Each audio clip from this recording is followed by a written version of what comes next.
们接下来欢迎第8组国际系的同学徐大军、李孝泽以及林佳瑜来为我们带来 Where has the international news gone? The lack of international news in Taiwan.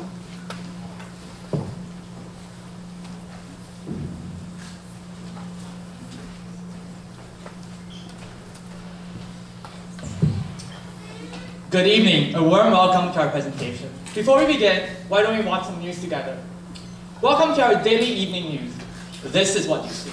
I don't want to go to school. Who wants to go to school? Who's having an affair? It's not my business.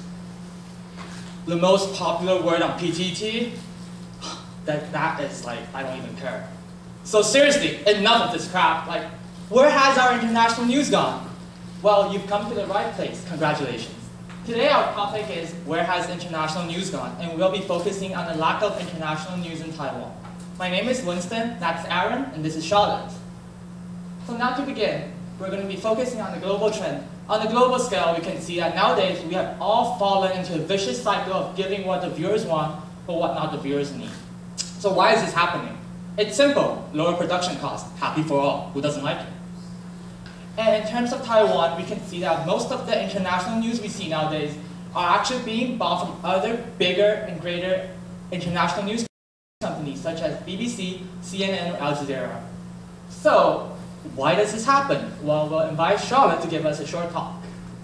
Thank you, Winston. And now let's break it into two categories, from the media side and the audience side. From the media side, there are three main reasons: the lack of resources and unwillingness to invest, while some media used to send reporters abroad to collect first-hand information, but now they just translate news from foreign media such as BBC or CNN.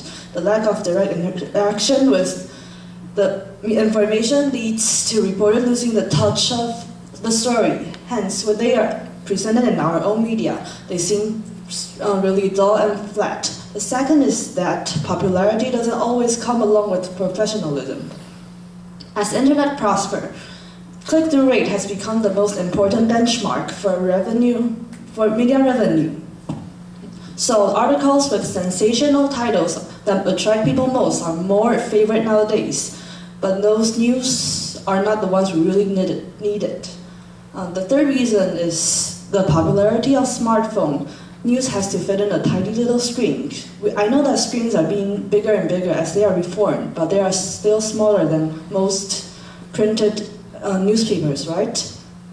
So as news has to shrink into tiny pieces that you can slide through, all we get is ill-tailored and comprehensive scatters of word. That's not what good news are meant to be. And then from the audience sides, there are also three main reasons. The first one connected to the points mentioned above. People are addicted to messages that are short, scattered, and rough, as we have only limited time to read immense messages on a tiny little screen.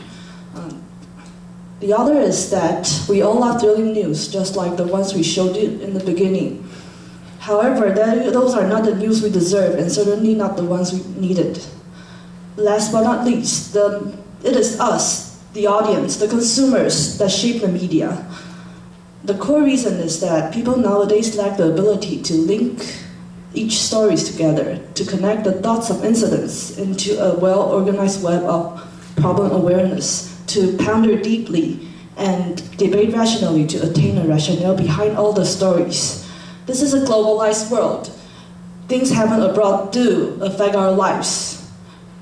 Fortunately, people shun at questions such as, what can we do, or how do you think about it? So then again, how can we deal with all these problems? We'll have Aaron to share some solutions with us. Okay, thanks Winston and Charlotte. Now here's a question. Are Taiwanese really in love with international news?